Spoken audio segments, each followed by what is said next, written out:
Olá, meus irmãos e minhas irmãs, que a graça e a paz de Deus estejam com vocês. Eu sou o Francisco, e hoje eu quero compartilhar com vocês uma mensagem muito importante e atual. Eu vou falar sobre como a fidelidade pode te fazer mais leal e confiável. Eu sei que muitos de vocês desejam ter mais lealdade, mais confiança, mais compromisso em seus relacionamentos. Eu sei que muitos de vocês querem ser mais fiéis, mais honestos, mais íntegros em suas atitudes. Eu sei que muitos de vocês anseiam por mais fidelidade, mais lealdade, mais confiabilidade. Mas eu quero te dizer uma coisa: Deus tem uma solução para o seu desejo de fidelidade, lealdade e confiabilidade. Deus tem um plano para a sua vida. Deus tem uma promessa para o seu coração. Deus tem uma bênção para o seu espírito. Deus quer te dar a sua fidelidade, que é fruto do seu espírito, que é prova do seu amor, que é sinal da sua aliança, que é caminho para a sua paz. Como eu sei disso? Porque a Bíblia me diz. A Bíblia é a palavra de Deus, inspirada pelo Espírito Santo, que revela a sua vontade, o seu caráter e o seu amor pela humanidade. A Bíblia é a nossa bússola, o nosso guia, o nosso manual de instruções para a vida. A Bíblia é a nossa fonte de sabedoria, de consolo, de esperança e de fé. A Bíblia é a nossa arma contra o inimigo, o nosso escudo contra as setas, o nosso refúgio contra as tempestades e o nosso alimento para a alma. Por isso, eu quero te convidar a abrir a sua Bíblia comigo e a ler alguns versículos que podem te mostrar, te ensinar e te inspirar a ter a fidelidade de Deus em meio à infidelidade do mundo. Vamos lá? A primeira passagem que eu quero compartilhar com vocês é Gálatas 5, 22 e 23, que diz: Mas o fruto do Espírito é amor, alegria, paz, longanimidade, benignidade, bondade, fidelidade, mansidão, domínio próprio. Contra estas coisas não há lei. Este versículo é uma das listas mais preciosas e completas de Paulo. Ele nos mostra quais são as qualidades que o Espírito Santo produz em nós, quando nos rendemos a Ele, quando o deixamos agir em nós, quando seguimos em obediência. Ele nos mostra quais são os frutos que o Espírito Santo colhe em nós, quando nos enche de sua presença, quando nos capacita com seu poder, quando nos guia com sua sabedoria. Ele nos mostra quais são as virtudes que o Espírito Santo aperfeiçoa em nós, quando nos transforma à imagem de Cristo, quando nos santifica para a glória de Deus, quando nos prepara para a eternidade. Entre essas qualidades, está a fidelidade. A fidelidade é a disposição de cumprir o que se promete, de honrar o que se compromete, de respeitar o que se estabelece, de guardar o que se confia, de amar o que se escolhe. A fidelidade é o oposto da infidelidade, da traição, da quebra, da violação, da desistência. A fidelidade é o reflexo do amor de Deus, que nos amou primeiro, que nos deu o seu Filho, que nos perdoou os pecados, que nos adotou como filhos, que nos deu a vida eterna. Quando temos a fidelidade de Deus em nós, nós temos a sua lealdade em nós. Nós somos leais a Deus, pois Ele nos chama de amigos, e não de servos. Nós somos leais uns aos outros, pois Ele nos manda amar uns aos outros, como Ele nos amou. Nós somos leais ao nosso propósito, pois Ele nos dá uma missão, um chamado, um destino. Por isso, eu quero te desafiar a ter a fidelidade de Deus neste tempo de infidelidade. A cumprir o que você promete, sem mentir, sem enganar, sem omitir. A honrar o que você se compromete, sem falhar, sem desviar, sem abandonar. A respeitar o que você estabelece, sem mudar, sem quebrar, sem violar. A guardar o que você confia, sem revelar, sem expor, sem trair. A amar o que você escolhe, sem duvidar, sem desanimar, sem desistir. Eu tenho certeza que se você fizer isso, você vai experimentar a fidelidade de Deus, que é fruto do seu Espírito, que é prova do seu amor, que é sinal da sua aliança, que é caminho para a sua paz.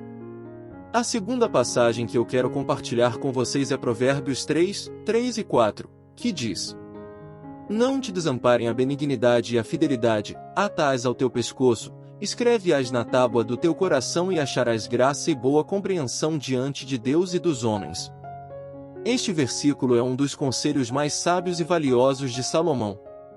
Ele nos ensina como devemos viver como cristãos, como filhos de Deus, como membros do seu reino. Ele nos ensina que devemos cultivar duas virtudes essenciais, a benignidade e a fidelidade. Ele nos ensina que devemos atá-las ao nosso pescoço, como um colar, como um adorno, como um símbolo.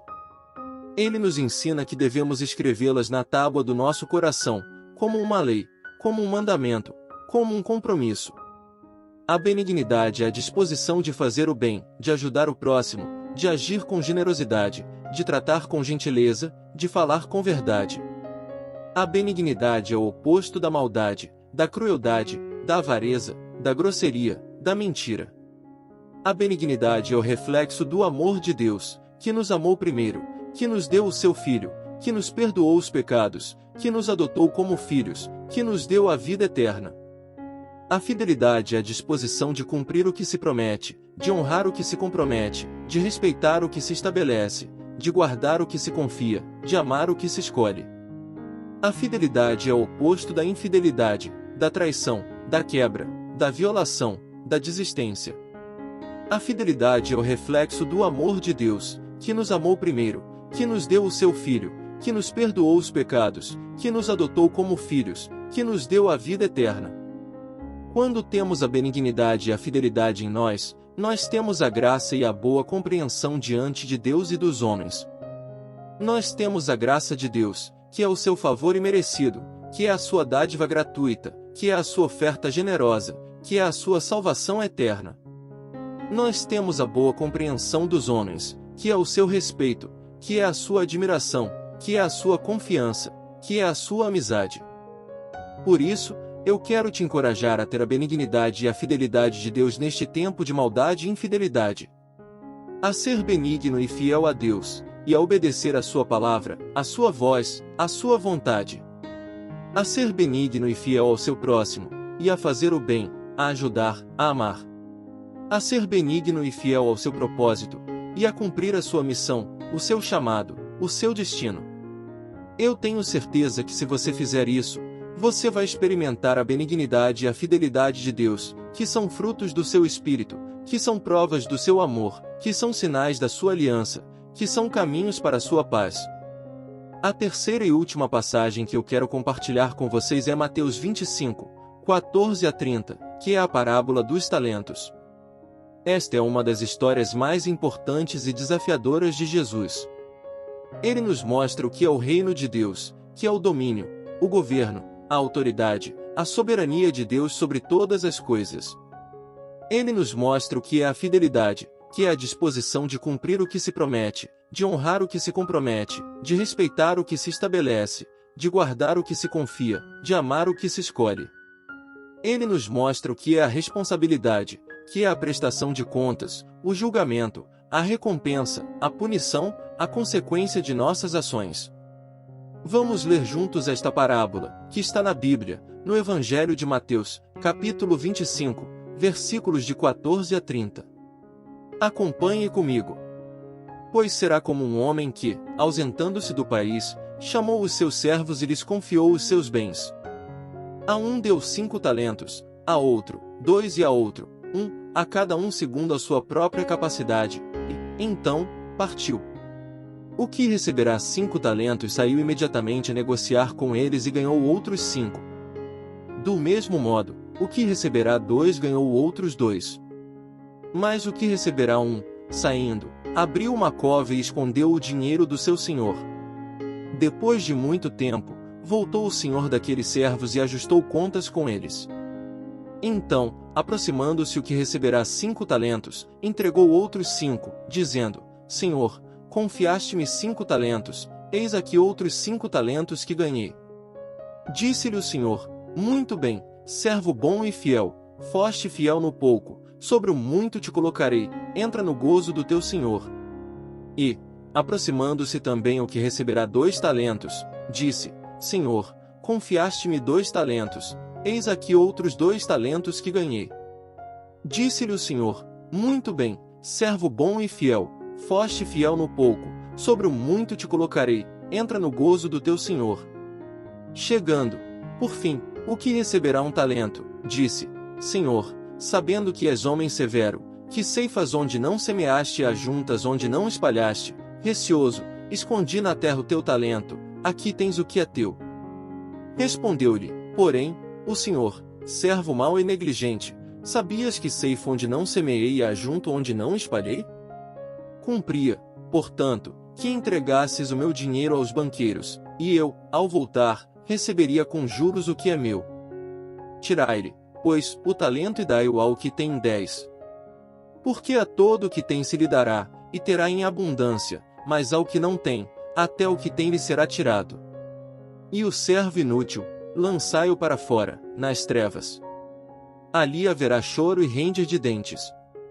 Esta parábola é uma ilustração de Jesus sobre o que acontecerá quando ele voltar para julgar o mundo. Ele nos compara servos que receberam talentos de seu Senhor, que representa a Deus. Os talentos são as habilidades, os recursos, as oportunidades, os dons, as bênçãos que Deus nos dá. Cada um recebeu uma quantidade diferente, de acordo com a sua capacidade. O Senhor partiu para uma longa viagem, e deixou os servos livres para administrarem os seus talentos. A história fala de 3 servos, um que recebeu 5 talentos, um que recebeu 2 talentos e um que recebeu 1 talento. O que cada um fez com os seus talentos? O que recebeu 5 talentos e o que recebeu 2 talentos foram fiéis ao seu senhor. Eles usaram os seus talentos para negociar, para trabalhar, para multiplicar. Eles dobraram os seus talentos, e ganharam mais 5 e mais 2, respectivamente.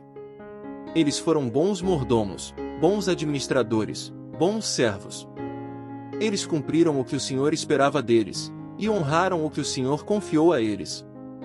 O que recebeu um talento foi infiel ao seu senhor. Ele escondeu o seu talento na terra, e não fez nada com ele. Ele não usou o seu talento para negociar, para trabalhar, para multiplicar.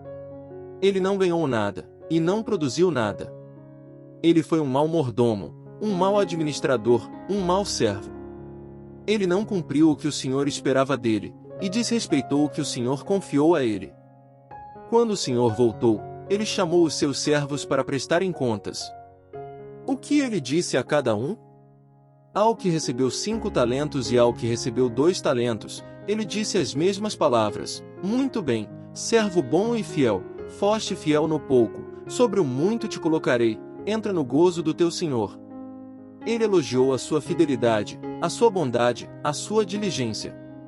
Ele recompensou a sua fidelidade, dando-lhes mais responsabilidade, mais autoridade, mais bênção. Ele convidou-os a entrarem no seu gozo, na sua alegria, na sua festa, na sua glória. Ao que recebeu um talento, ele disse: servo mau e negligente, sabias que ceifo onde não semeei e ajunto onde não espalhei? Cumpria, portanto, que entregasses o meu dinheiro aos banqueiros, e eu, ao voltar, receberia com juros o que é meu. Tirai-lhe, pois, o talento e dai-o ao que tem 10. Porque a todo o que tem se lhe dará, e terá em abundância, mas ao que não tem, até o que tem lhe será tirado. E o servo inútil, lançai-o para fora, nas trevas. Ali haverá choro e ranger de dentes. Ele repreendeu a sua infidelidade, a sua maldade, a sua preguiça. Ele puniu a sua infidelidade, tirando-lhe o que tinha, e dando-o a outro. Ele expulsou da sua presença, para as trevas, onde há sofrimento, tristeza, angústia, condenação. Esta parábola nos mostra que Deus é fiel, bom, justo e amoroso. Ele é fiel, porque ele cumpre as suas promessas, ele honra a sua aliança, ele guarda a sua palavra. Ele é bom, porque ele nos dá talentos, ele nos capacita, ele nos abençoa. Ele é justo, porque ele nos julga, ele nos recompensa, ele nos pune. Ele é amoroso, porque ele nos ama, ele nos dá o seu Filho, ele nos adota como filhos, ele nos dá a vida eterna. Esta parábola também nos ensina a ter uma atitude de fidelidade, de bondade, de responsabilidade para com Deus e para com o nosso próximo. Devemos ser fiéis a Deus, e usar os talentos que Ele nos deu para a sua glória, para o seu reino, para a sua vontade. Devemos ser bondosos com o nosso próximo, e compartilhar os talentos que Ele nos deu para o seu bem, para o seu serviço, para o seu amor. Devemos ser responsáveis com os nossos talentos, e prestar contas a Deus do que fizemos com eles, e receber a sua recompensa ou a sua punição. Por isso, eu quero te motivar a ter a fidelidade de Deus neste tempo de infidelidade. A ser mais leal e confiável com Deus e com o seu próximo, e a cumprir a sua palavra, a honrar a sua aliança, a respeitar a sua confiança, a guardar a sua fidelidade, a amar a sua escolha. Eu tenho certeza que se você fizer isso, você vai experimentar a fidelidade de Deus, que é fruto do seu espírito, que é prova do seu amor, que é sinal da sua aliança, que é caminho para a sua paz. Este foi o vídeo de hoje. Eu espero que vocês tenham gostado, que tenham sido edificados, que tenham sido abençoados.